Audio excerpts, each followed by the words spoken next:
What's up, YouTube? Today we have 2012. We're going to switch the key from regular key to the push to start.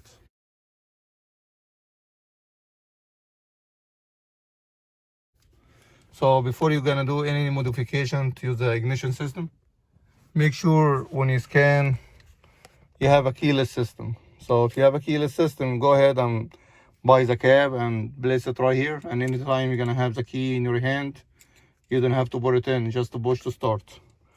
And we're gonna go ahead and select auto search. Okay, the number and code. All right, get the ignition on.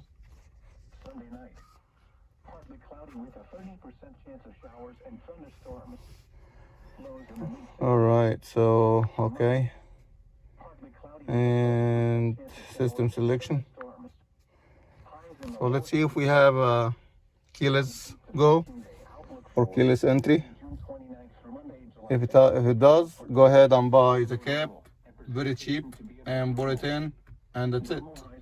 You don't need any wiring or any modification. So let's go ahead and let's turn this one off. Okay, radar, over voltage, keyless go. Okay, keyless go, all right. And go ahead, turn ignition on. The ignition is on.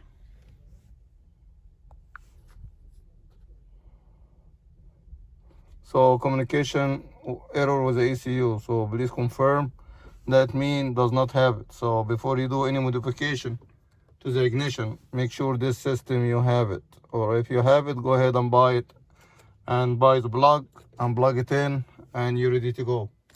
All right, it was a quick tip. Make sure save yourself some time before you do any work. Thank you.